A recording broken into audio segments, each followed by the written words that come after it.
Hey, it's Joel Brown, the founder of addictedtosuccess.com, and I'm out here in beautiful Bali, Indonesia.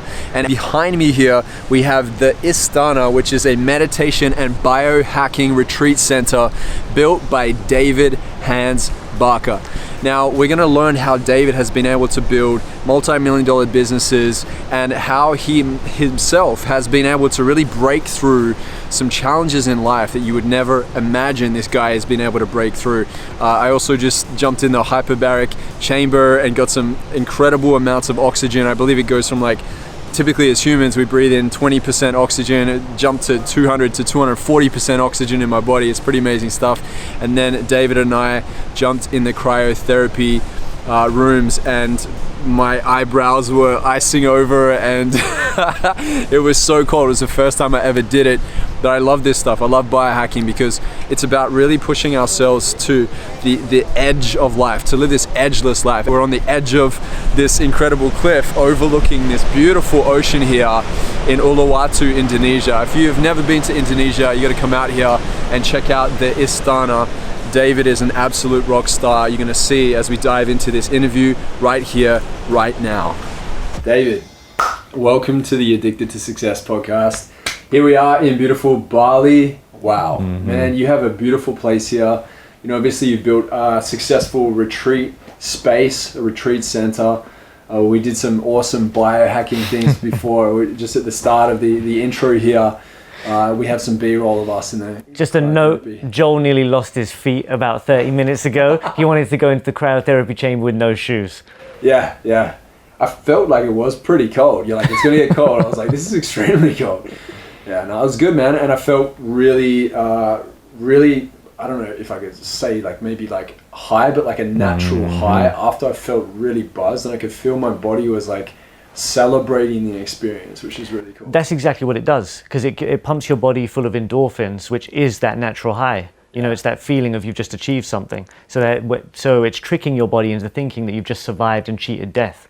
So then you come out and you're like, boom, you've got all of that flush of energy afterwards. Yes.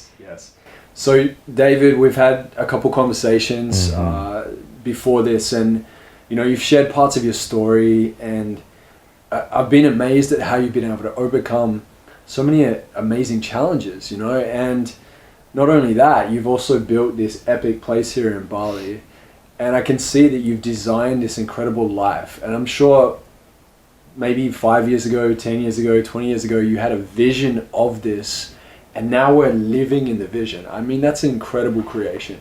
So can you tell us, what do you believe are a few key drivers within yourself that if someone was watching this right now, listening to this, that they were able to learn from you how to really materialize and crystallize their dreams? All right. I think about that a lot.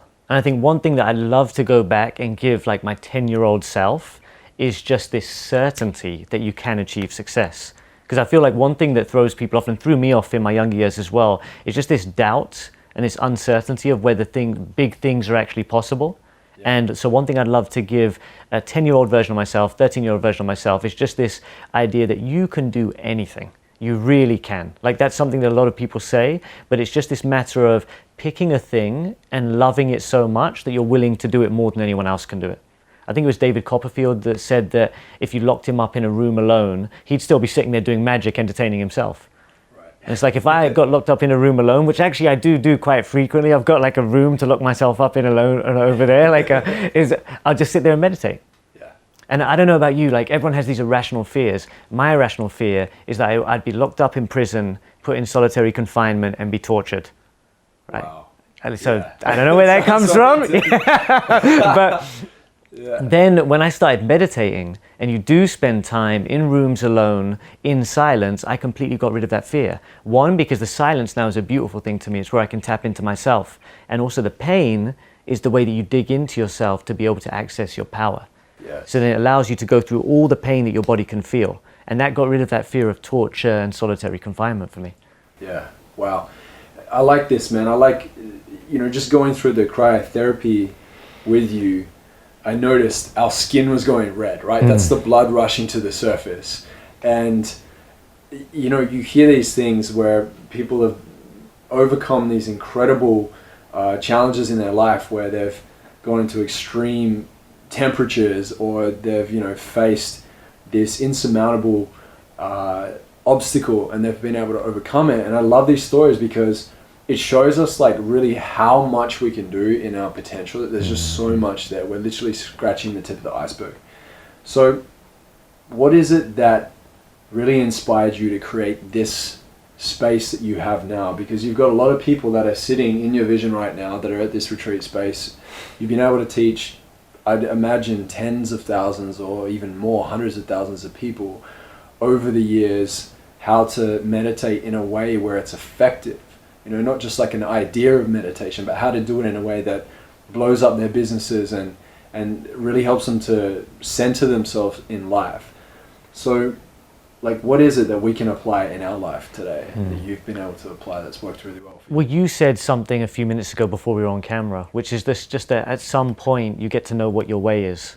You know, you don't really need to study for it anymore. You don't need to prep yourself. It's like you just know what it is. And so for me, I know meditation. I've got my 15, 20,000 hours. I've used it. I've lived in poverty. I've been in dire circumstances. And to me, meditation is a real world skill that allowed me to get out of that. Yeah. And actually there was no other skill. I wasn't a business person that learned how to meditate and applied it. I was a meditator that decided to actually start actioning the things I'd learned in meditation. And that's what produced all the success and all the change, like for me and for my family. And so all of this is just the tail end of that. Like, I've been dreaming about this since I was 17 years old. You're right. I've had it in my head for a very long time. Yeah. And so the thing is that you have to be able to see it first. But then once you learn a skill like meditation, like Vipassana meditation in particular, what it does is it teaches you to be constant and meticulous, and it gives you the clear focus to be able to bring things from the unseen to the seen. Yeah. And that sounds like, am I allowed to swear? You can swear. I can swear? Yeah, it sounds like a bunch of woo-woo bullshit to some people when you say it like that, because they're like, oh, what's the unseen? What's all of this or that? But let me give you a concrete example. I've got a phone sitting there on the table. An Apple iPhone that somebody imagined, and they created a framework for it in their mind, and then now there it is, a physical object sitting on the table. You know, so to me there's nothing woo-woo about that. It's about the fact that us tapping into these other states of consciousness allow us to be able to envision things that if we see so clearly, they have to come here. And so for me, the first day that I walked on site to this place, when it didn't have any of this here, and I saw the cliff face, I was like, this is exactly where I saw building the meditation center. I'd seen it before. Like I'd walked that cliff face before, I'd seen that view before, so I was like, okay, this is the place.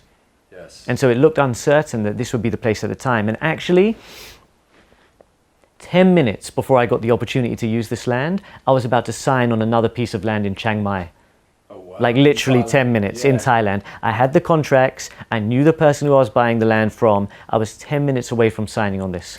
Then something intervened, whatever you want to call it, God, whatever you believe in. And then I got the opportunity to take this place, which is the place that I'd seen first. And I'd had the vision that this is it, because I'd seen it. So I was settling for the land in Chiang Mai, because I could buy a bigger piece of land for the same money. You know, I could move my whole family out there, all of that. But this is the place that aligned with the vision. And as soon as I got the opportunity to do it, it was like, no, bang, do that. Yes. Oh, man, I love it. I love when that happens. Yeah, you know, there's that saying, God won't give you something that you can't handle. Yeah. And that's from an aspect of you can take on the challenges, right? Mm-hmm. I look at it like this, like flip the coin and look at it from the other side. God won't give you your dreams unless you're willing to become the person that you need to become in order to get it. So it was almost like you had done the groundwork and you'd shown that this meant so much to you to be able to build this, that you were the person for this, to be able to bring it into fruition. Then it was like, okay, well, here it is then. Yeah. And it's like you co-creating with God in that moment. That's exactly. So cool, man. That's so cool. But yeah, so with the thing that helped me to get from there to here, it's like the real thing that I just love to imprint to people. If you want to deliver a skill to people, which is what we're here to do, right? Everyone here wants to succeed. They're addicted to success. That's what this whole thing is just knowing that meditation is a real world skill. Right. It's not something that is for people who want to escape the world. It's not a fluffy thing that takes you away from it. It's exactly the thing that allowed me to master all the other skills. Yeah. Finances, investment. Like the first way I started to make money was sitting alone with a computer and figuring systems out. I'd never looked into anything financial before myself, but I realized that it was exactly the same as me sitting and understanding my internal processes and internal systems. Yes. Because they all work on the same principles. Yeah. And once you understand the principles, then you start to understand everything else, right? So to me, that's like a real world skill with meditation. Yeah. And then there's another thing that you were talking about before we were on camera as well, which is those small challenges and controlled doses of pain that help you to grow towards something else. To me, Vipassana meditation is like an internal martial art. Because if you sit there for any length of time, if you've ever done a 10-day course, anyone out there, but I'm sure you've got friends who've done them and they've told you. I'm sure you're going to invite me on one of them. My brother, you are welcome to come here and do the next one for sure. The first thing you're going to find out is they're excruciating. Oh, yeah. You got to sit through. I could imagine. As soon as I heard about it, the first time I ever heard about it, I was like, that's got to be painful. But that pain is a beautiful thing, because what it does is this, exactly what you said before the interview, which is that you start to get used to feeling this level of pain, which means that then you've widened your channel a little bit. You're used to that level of pain. Yeah. So then when you encounter that pain in real life, let's say this level of pain, this width of pain is like minor heartbreak. Yeah. So then you encounter minor heartbreak in life and you can start to engage in that experience instead of shying away from it. Yeah. And then you go a little bit more, you widen that a little bit more, and it's like, oh, this level of pain is grief. Yeah. Someone close to you dies. We're all going to have that happen. Yeah. You know, they die. Then how do you cope with that? How do you handle that? Yeah. So then you face that and you can learn to be the type of person who can handle that level of pain and stress. You widen it, you widen it. Maybe this level of pain is a genocide. And you become the type of person who, when facing a genocide, when the world goes topsy-turvy, you can stand up and you can really support other people and do something instead of being overwhelmed and overcome by the world. So that's what the meditation taught me. I was someone who was overwhelmed by my own pain, you know, trauma from childhood, difficult circumstances, whatever, all that story that people have heard before with people who've been through it and succeeded afterwards. So then what the meditation did is it gave me a controlled way to be able to approach that painful state so that when I came back to my regular life, it wasn't so painful anymore. Yeah, makes sense. It's interesting. It's like you turn your fear into fun. It's almost like you meet it where it's at and you develop this respect for it. And it respects you too. Exactly. Yeah, that's a good place for transformation. I love that. You know, we have a lot of people in the Addicted to Success community that are entrepreneurial minded. I'd say a lot of them are high achievers. And I think from what I've experienced through coaching a lot of high achievers and just being around the conversation is they're living in this, I don't know if you call it like a kind of like old school Gary V, like hustle type of mentality. And even Gary's realized that that's not the way. Like he's looking after his health more now as well. Last time we had a conversation, he was getting like really into his fitness and everything too, and finding more harmony and balance, right? Good on him. Yeah, which is good. I was worried about him for a sec. But you know, like a lot of people are still living in that. And I think that we move from the industrial age to the information age, and it had become very much so like corporate driven and capitalistic driven, and like we got to hustle so hard. And I myself have found that you get to a point where you're no longer in power, you're in force, right? And you get exhausted and you crash and you burn. There's only so much bandwidth we have. So what advice would you give to entrepreneurs that are listening to this right now who, as much as they can glorify the hustle, they know deep down inside that they've only got a certain amount left in the tank that'll last them however long? What shifted for you, and what do you make a priority now that has made you an even more effective and powerful entrepreneur, so that entrepreneurs that are struggling with this can hear this and go, oh wow, there's another way to do this that's even more powerful? Well, I've got a business partner who's just like that. And Luai, I hope you watch this podcast and listen to it. I'm going to send this to you. So he's a super hard worker and a high achiever as well. He was the youngest headmaster in the UK at the time when he got put there. He's written books, he's written TV shows at the same time as doing all of this. Was the head of departments in like a few different departments in his school. And then he started an educational company with me as well. And now we've reached like millions of students around the world with that educational company. And the idea was to take like high level of education and deliver it to poor places, basically. So that exists there. So wonderful guy, but he doesn't look after his health. And he thinks that he just needs to keep on pushing more and more and more and draining the machine. And that's pushed him to the point where he's had a few health crises. And so the thing for me is with someone like that, because I think that's the archetype, what I'd like to change with them is just the mentality, reframing the mentality, which is how can anything you do be more important than your health? because everything you do is going to come from your health. Yeah. So that means that the way you treat yourself, the way you look after yourself is going to have a direct effect on all your businesses and all your relationships. If you end up in the hospital after you've had a heart attack, then your kids are going to suffer because you can't provide for them anymore. Your family, whatever it is, all the other things you're working for. If you don't have a family, your cause and your mission. If the general dies, what's the army going to do? Right? So the first thing, even before we go into why I think those things are important for myself, just reframing it like that. Like, even if you care about the mission more than you care about yourself, you should look after yourself. Because where's the mission going to be if you end up dropping dead because of all the work or burning out? Yeah. Right? Yeah. So that would be the first thing I'd give someone. Reframe that. Reframe why it's important for you to be healthy and you to be together. So even if you look at yourself as a machine, you give the machine a break. I remember when I was learning how to cut down trees, this German guy was volunteering with at a meditation center. He taught me how to use a chainsaw and do all of that, right? And he was a super hard worker. But every now and then he'd just stop and say, and I'd be like, what's up, you tired? You need a break? He's like, no, I don't need a break. The machine needs a break. You got to put the machine down, let it cool down, let the blade cool down so you can use it again. And it's like that, like, give the machine a break. If you don't have moments in your day and moments in your life where you're giving the machine a break, then obviously the chain's going to snap. Yeah. And then you can't do any more work.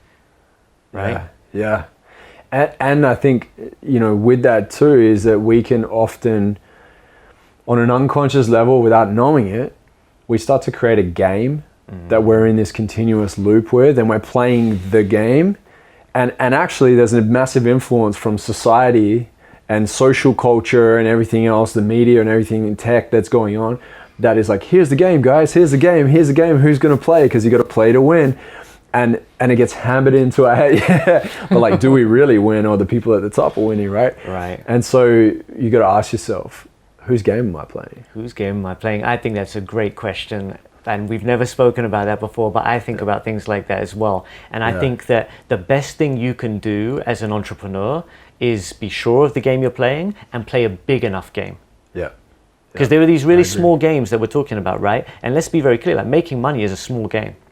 Because that's a very simple system. You figure out something that works and you start to make money out of it. So then just start to think, what's a bigger game? And I'm one of those people that feels like you need to access your highest level of excitement. And one of the forms of meditation we use is this thing called the scale of excitement, which is that the higher the level of excitement that you access, the more of yourself you can draw into the activity. Oh.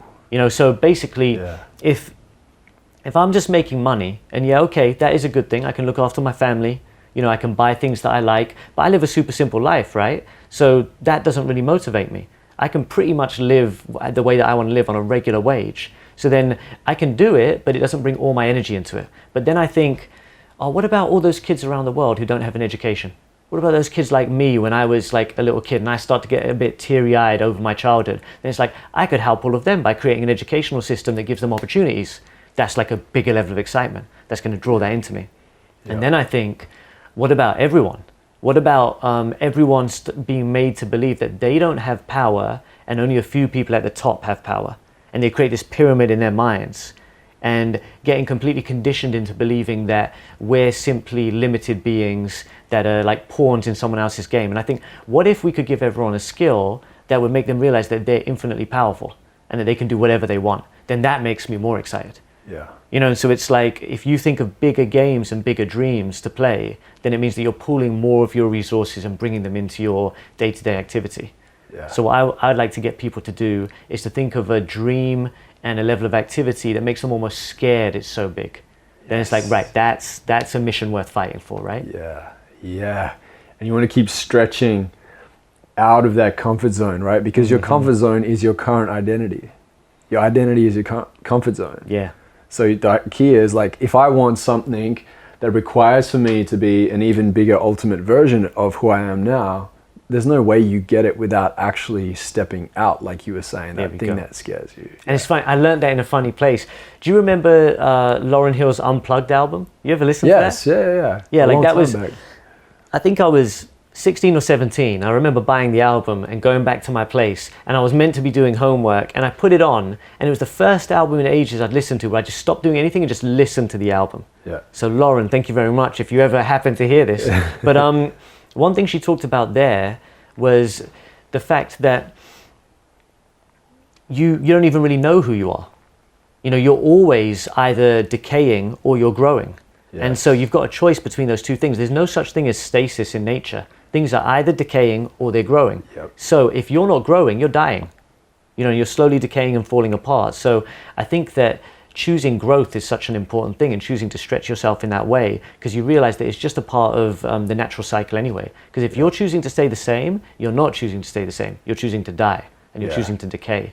So it's nice to know it's just a choice between one of those two things, because nothing stays the same.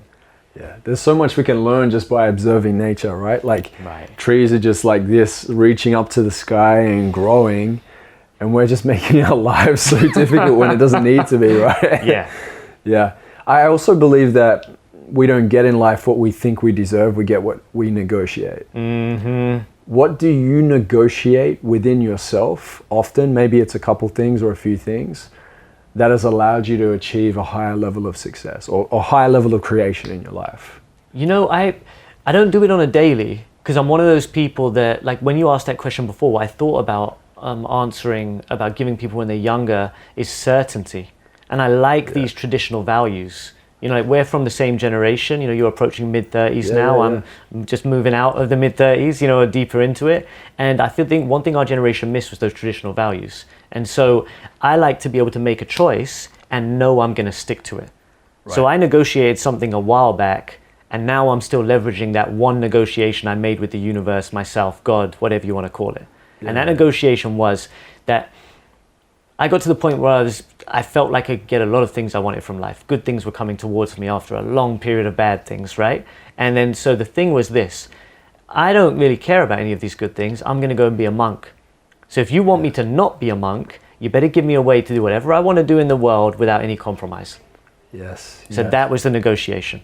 And so it's like this. It's, if you cannot show me that there's a way to do what I want to do in the world, make money, and become an entrepreneur, but action ideas that I really care about, then this isn't enough for me. The money's not enough for me. I'm going to go and be a monk. So it was like a choice. It was like, and actually I made this vow in front of a good friend of mine, and we just come out of a Buddhist monastery, and I told him, I got down on my knees, I said, I want you to witness this. And so I promised to God that if God did not find a way for me to do everything without compromise and to actually do good in the world whilst making money, I was going to go be a monk by the time I was 30. And I made that vow when I was 27. And then within 6 months, that was summer.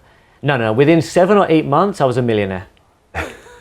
From nothing to millionaire within that time. God came through. God listened, and God said, stay in the world and do something, and I want you to do this thing. Yeah. So now I'm here not because this is a better option for me than being a monk. I would love being a monk, and I'd love going and meditating and doing all of that. But I also love this. I'm here because the world keeps on empowering me to do this, and I want to listen to God. I want to listen to the universe on the path that it's put me. Why do you think it's so tough for people to find their purpose? Seems to be like one of the biggest question marks for so many people in this world. All the distractions in the way of us getting to know ourselves. Right. So self-awareness is a huge key there. Well, and I'd say even deeper than a layer of self-awareness, like this willing to accept what you are. Right. You know, I think we all kind of know, you know, there's a thing there inside of us. Like, if we've all been made, and so if you're a tool, then you're made for a purpose. Yes. If I'm a tool, I'm made for a purpose. So if you're a knife and I'm trying to like eat a dessert with you, then I'm not going to have a very good time, right? I'm probably going to cut my tongue open and get a tiny bit of like whatever on the end of it. Because when I start cutting a steak with you, it's like, oh, that's what this was meant for. Yeah. Right. You know, so I think it's just that thing of accepting who you are and not being distracted by all this other stuff. And I think a lot of the other stuff is what you were talking about earlier, the difference between the image of who you are and the reality of who you are. Yeah. And if you're consistently wanting to play an image and stick to an identity and make other people happy, you know, with who you're trying to be, then you're going to be moving further and further away from what you really are. Yeah. So I'd say just be what you are first, and everything good will come from that, right? Yes. Yeah, dude, that's solid. I love it. Now, when I coach a lot of high achievers, there are a good number of people that share their 10-year vision with me, right? I'm very big on crafting a 10-year vision and getting intentional about your life and not just kind of like waiting for things to happen, right? And what I often find is that they do say that they want to create something like a retreat space, like an event space, like a hub or some sort of place where they have a movement of people coming to it for whatever services they're offering. You've obviously created an incredible biohacking meditation retreat space here. Thank you. What can they expect? Like, what are some of the things, if you could break it down into, and I know we're like, we don't have all day, but obviously you've got like a strategy. Like, did you come up with, okay, this is how it's going to look, and we need to hire this many people, we have to pull on these kind of resources. Like, how did it come together? How did you materialize it? Well, I think on the way to that point, you just identified something really interesting to me, which is that what most people crave for is community. So I just want to just drop that there, just because I feel like that's like a common thing there. So so all right, how did this get created? First off, it needed to be created here. Yes. If it wasn't created here, it wouldn't be created here. Simple as that. Yeah. So Theater of the mind. That's right. Yeah. So if anyone doesn't believe in that, it's like, start believing in it. Start creating your vision here. Go and make it happen. Yeah. Right. That's what I'd say first. Secondly, it's a little bit like that Buddhist parable about the chariots and the burning house. You heard that before? No. All right, so just quick version of it is that a father's got a bunch of naughty kids and he's about to go to the market to buy some stuff. So he leaves and he tells them, kids, don't play in the house, don't mess up the house while I'm gone. They're like, of course, Dad, we're not going to do it. So as soon as he leaves, them being kids, what do? They start playing and messing up the house. And they knock over this candle flame that starts burning the house down. So the father's coming back from the market, he sees the house is burning down, and so he knows if he comes back and he tells the kids, oh, the house is burning down, kids run out, they're going to think we're in trouble because they're not going to believe. So instead he sees it's burning, he thinks, how can I save my kids' lives? And he says to one of them, I've got a bronze chariot, whoever runs out now can get the bronze chariot. So one of the kids is like, Dad, I'm out. And so he doesn't have a bronze chariot, but he just saved one of his kids' lives. Then he says the same thing with a silver chariot, kid runs out. Last one, gold chariot, kids runs out. So he's still got a burning house, the house is still burning down, but he saved all of his kids' lives. So I'm always wary about talking about building something like this, because I feel like I'm happy I did it, but if you tell people all the things they have to do on the way and what the end result is, then they might not want to be here. So it's one of those things that I can say, but that could be a good thing. It could be a good thing. Because then it really challenges someone to see if they're willing to really step up. It could be a good thing, but also it's like sometimes you need to be willing to go through some growing pains to get something else. And it's like, God never gives you something, God never takes something away from you without giving you something greater in return. And maybe what needed to be taken away was the delusion of what the idea of having something like this is. And then you get given bigger visions afterwards. Yeah. So one thing I'd say is be unstoppable. If there's a hurdle in the way that can stop you, then this ain't for you. I'm sorry. Yeah. You've just got to at some point integrate that point that I need to be strong enough, or need to be able to jump high enough to get through or over these hurdles. Yeah. So nothing ever got achieved by there not being any hurdles from A to Z. They got achieved because the person who wanted to do it was willing to go through the whole alphabet to get there. Yeah. Right? So that's number one, is why I'd say whatever comes up. Number two is trust your own ability to get things done. There's a lot of things that have been done even here, like little insignificant things, like positioning stones when they get brought in or stuff like that, where I've had an opinion about how it should be done at the beginning, but because I thought someone else knew better, I'd let them do it their way. And then we figure out at the end that no, common sense was right. Right. So I'd say trust your opinion. You're the one who's building all of this. You're the one who's got to the point where you can start to do all of this, not someone else. So believe in yourself over other people. Yeah. Until someone can prove to you why you're wrong. Yeah.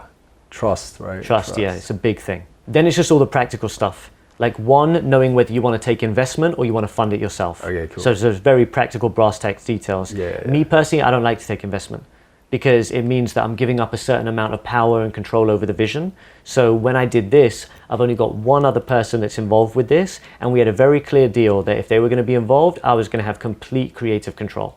Right. That's as simple as that. There's only 2 rules I've been given that the other owner wants me to follow, and I follow those, and that's fine. Yeah. And that they don't have anything to do with my creative control. So no drama. And if you do take investment, make sure that you're taking it from a stream that you're happy to be connected to. There's a very intelligent business person, one of my good friends, that won't even take shares in a company that she doesn't like. You could give them to her for free and she said, no. I don't want to be connected. I don't want a stream of me to be connected to the activity of that company. So I'm not even going to take the gift. That's abundance right there. That is a very powerful woman, my brother. And that is someone who knows that her power counts. So it's like to have anything connected to her that she doesn't want connected to her is just a no-no. Yeah. It's just like, no. So I'd say be uncompromising in that. Don't compromise by taking from somewhere that you're not entirely happy with to produce something that you think is going to come out of it, because the fruit will reflect the source, right? So the fruit will reflect the seed, and so only take seeds that you're happy with to grow the fruit you want to grow. That's another thing. And with the ownership and the build and everything like that, is be willing to be patient to be able to build what you want. Because if this is your vision and it is the thing that you want, whether it's a meditation center or some form of hub or community, what's the point building it if at the end it doesn't end up being the thing that you wanted in the first place? Yeah. So be patient to do it your way, to get it done, and to be able to make it something that afterwards you can be happy about the achievement. There were so many things here that, like, I'd go back and forth between Hong Kong and Shanghai in here, right, while this was getting built. And I'd come back and there'd be something done a little bit different than how I wanted it to get done. When I drew all the plans and did everything like that. And they think I wouldn't notice. And I come back and be like, yo, why is that different? And they try and tell me, oh yeah, it's just a little change, you know, it doesn't matter, this or that. And at first that's what they do. And then no matter how small, I get them to pull it back and do it again. Yeah. Until they learn, if I go away and you're going to do something different than I said how to get it done, we're just going to have to repeat this process and go back again and redo it. So just be uncompromising in that vision, because ultimately the place doesn't matter. This place is going to crumble and disappear, and it's going to be gone, and it's going to be dust, and so it doesn't make any difference. But what does matter is that when I got done with it, then I'm happy with what I achieved, because I'm going to have to let go of it at some point anyway. Yeah. So I've got that down, it's done. Yeah. Wow, dude, I love it. That's amazing. Well done. Thank you very much. Congratulations. That's really cool. Very inspiring stuff. I know that you shared with me that you came from a pretty rough area in the UK. You're a bit of a gangster. I wasn't a gangster. Up. Or a bit of like a rough boy growing up. Yeah, I was hanging around the street corners and fighting and everything. But no, there were real gangsters and real tough guys I grew up around. So I wouldn't be able to call myself a gangster or a tough guy, because it's like there's a difference, you know? Right. Yeah. So, well, it's cool to hear that you came from humble beginnings to then going through this journey of being, you call it monkish, which I like. That's kind of cool. Yeah. And then, you know, having this conversation with God, like, hey, you know, if this ain't it, like, let me know what is. And then you fully stepping into your vision, trusting yourself, and then becoming a leader in the space and truly creating impact. And I love that you've got so many people out here in Bali that know that they can come here and have this incredible experience with you too. You're inviting people into an experience of expanding their human potential. It's so amazing. And so if you're watching this or listening to this and you have dreams to do this as well, you know, David was so nice of you, man, to share your steps and your strategy. So make sure you take notes and apply 110%, step in. And application is just by far the most important thing. That's the key, man. Right. That's a huge principle. So where can we find you online? What have you got going on? What's your biggest, most exciting thing that you'd love to wrap this up with? Oh, for me, it's definitely sharing the meditation with everyone. And so what we did as a company at YogiLab is that we made our online meditation courses free. Yep. So the goal is to be able to get 80 million people around the world meditating, because I'm sure you know the Maharishi effect thing, which is that if you get 1% of a population meditating or praying, it brings down the rate of violent crime and it increases the abundance in the area. It's been tested in unlikely cities in America. It's been tested in Mozambique. It's been tested with the football clubs in the UK, you know, a bunch of different stuff. So basically our goal is to do our best to be able to help to push that number up to 80 million, which is just over 1% of the global population. I love that. So we got free meditation course. All you have to do is go to yogilab.com and you'll see a pop-up there. You can sign up to it. Yeah, there you go, yogilab.com, check it out. I know days where I have my prayer in the morning, man, I feel less aggressive. There we go. I feel more creative. I feel more accepting and more compassionate. Yeah. So it's so cool that you're teaching people how to do this, guiding them through it.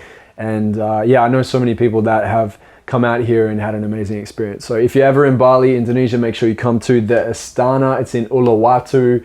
You've got to come here. You can't miss out on coming here if you're in Bali. Dave, we always wrap this interview up with This one last question, and the question is, if you were to deliver your last 30-second speech to the world, what would your last 30 seconds sound like? You can do anything you want to do if you really put your heart and your soul into it. And the best way that I've found to do that is with a meditation technique called Vipassana.